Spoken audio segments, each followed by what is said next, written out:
Well, we know that they did have conversations with the Rams about Sam Bradford because, I sat for a little while with Jeff Fisher at the owners' meetings at a breakfast, and he, admitted point blank that the Browns had discussions with him about trading for Sam Bradford. Then I went over and I asked Chip Kelly, hey, were the Browns the team that called you and offered that first-round pick? And obviously he wouldn't answer that. But you know what? I do think that if the Browns, if they had conversations about it at one point, sure, I think they would still be interested to get their hands on Sam Bradford. However, at this point, I don't really, get the strong vibe that, or at least I didn't get it at the annual meeting that Chip was willing to do that. But you know what? Anything can happen on draft day. Who knows what's going to come down?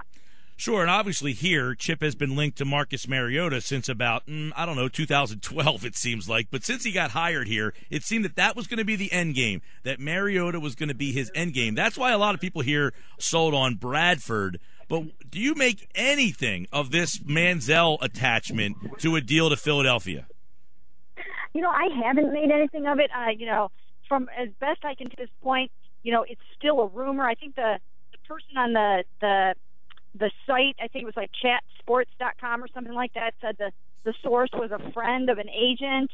I checked into it a little bit, and I didn't feel like it was something I needed to actually post or follow up on at this time, but I will continue to check into it with as many people as I can, and if it gets to the point where it seems like it's, more than just some kind of a rumor, then I would get a little bit more serious about it. Does it make any sense? I mean, you said, you've checked in, haven't heard much, but does it make sense because of Bradford being attached to it? Now, the comment that blows me away is that both teams like the other team's quarterback more than the one they currently have. That makes sense for Cleveland, but it doesn't seem to make a lot of sense for Philadelphia. No, and I didn't even see that part of the report, so, I don't know. Sometimes these reports get repeated and then things get added on and stuff like that. So I didn't even see that part of the report. But, no, I can't imagine that right now anybody would be really willing to take too big of a chance on Johnny Manziel, considering that, he's having his personal struggles. He's still in rehab right now. So from that standpoint, I don't really feel like there could be too much to this right now. Yeah, Mary Kay Cabot's with us from the Plain Dealer, covering the Cleveland Browns. Obviously, they have been attached to Bradford in the past. You mentioned Manziel, and Chris Mortensen had said last week that the Browns have already moved on from him. Do you feel that is accurate, that they are now looking to get rid of him and have moved on from their first-round pick from just 1 year ago?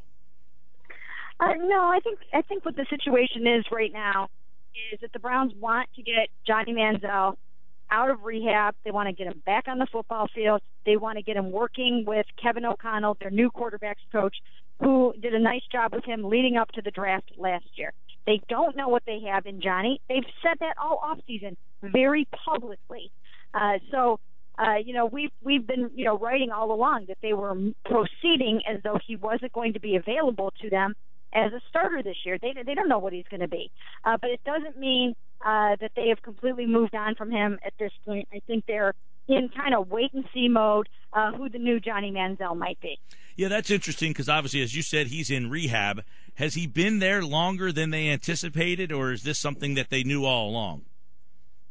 It was an open-ended thing, and it was all going to depend on what kind of treatment he needed and just whatever it was going to take to get him where he needed to be. And I all along anticipated that it was going to be at least 60 days. Just watching him in the amount of time that he was with the Browns, I basically told somebody before he even went in that it would need to be at least a 60-day thing. So I think that they probably realized this was not a short-term thing and that there will be ongoing care. After this is over with, he's going to have to continue the hard work of trying to stay on the straight and narrow, and that will actually be probably a lifelong thing. There's no doubt about it. What was his first year? Because from afar, it looked like a disaster. I mean, when he played, he looked completely overmatched. He looked ill-prepared. Is that accurate from afar, us watching him on television here in Philadelphia? Is that kind of accurate, what he resembled his first year in person? Well, that's what it looked like in the limited amount of time that he played. But, since then, in talking to some people with the Browns, especially, one person in particular kind of laid it out there that, they felt, some people in the organization felt like Johnny was not set up to really succeed when he went in there. They kind of changed the whole entire offense and sprung it on everybody, all at once, and then it kind of rattled the whole offense. So I think that their feeling is, let him get into the structure of this offense, more play action, run-oriented scheme, and then incorporate some of the things that he does well, but don't basically rip up the whole scheme and try to rewrite the book for Johnny Manziel and see what he can do that way. We're talking with Mary Kay Cabot here. She covers the Cleveland Browns, and obviously Sam Bradford's name has been attached to the Browns.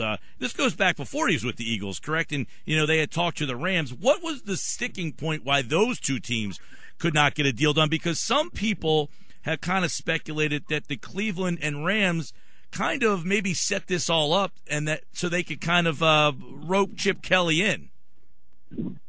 Yeah, you know what? I don't really know. I mean, there was one report out there by, I think it was Peter King actually, that said that Sam Bradford did not want to do a long-term deal with the Browns. I don't know if it ever got to that point or if that's the reason it didn't go very far. That's one thing that I haven't been able to pin down yet. But, yeah, I don't know. It's hard to say. I mean, I do know that they were interested in him. They had conversations. Jeff Fisher said no offer was actually made per se. There was a discussion. It didn't get to the offer point. So I don't know exactly why. Basically, Jeff Fisher needed a quarterback in return. So yeah. That's basically where it fell through, is that he needed Nick Foles to make this thing happen. How intent is Cleveland to get a quarterback either in the draft or via trade still? They got McCown. They obviously still have Johnny in his situation, but do you think another quarterback will be there, a higher profile one than they already have? I mean, Manziel's pretty high profile, but maybe a better player. Do you think they still want to upgrade at that position? Well, I've been saying all along that I think that they will actually make some kind of pitch on draft day for Marcus Mariota. They've got the 12 and the 19, and they really do want to upgrade the quarterback position, and they know that Josh McCown is more of a bridge quarterback, and they don't know what they have in Johnny Manziel. So I do think that they will make some kind of an attempt to move up and get Mariota, depending on how it falls. I mean, if it goes 1-2, Winston, Mariota, then people might not even have much of a chance. But if it goes anything beyond that, or if either of those teams are willing to pick up the phone and talk, I think the Browns will make a call on draft day. That's very interesting because obviously a lot of people here try to believe that Chip Kelly is doing the same thing to try to do whatever he can, and that number 12 pick the Browns have. Do you think the Browns would be willing to give that pick up in any capacity? Oh, sure, yes. I think, if they have an opportunity to move up and get a Marcus Mariota, it's going to take 12, 19, and probably more than that. So I think they would do it. Especially if they think that they could land, one of the best quarterbacks in the draft. That's about the only reason that they would probably give it up, but I could see them doing it. All right, Mary Kay Cabot, the Cleveland Plain Dealer, as obviously the offseason for the Eagles continues to be bizarre. We will see what happens with Chip Kelly. This has been kind of an interesting month with Chip taking over the reins here. This has been very bizarre, Mary. Every rumor in the world seems to be coming through Philadelphia all of a sudden.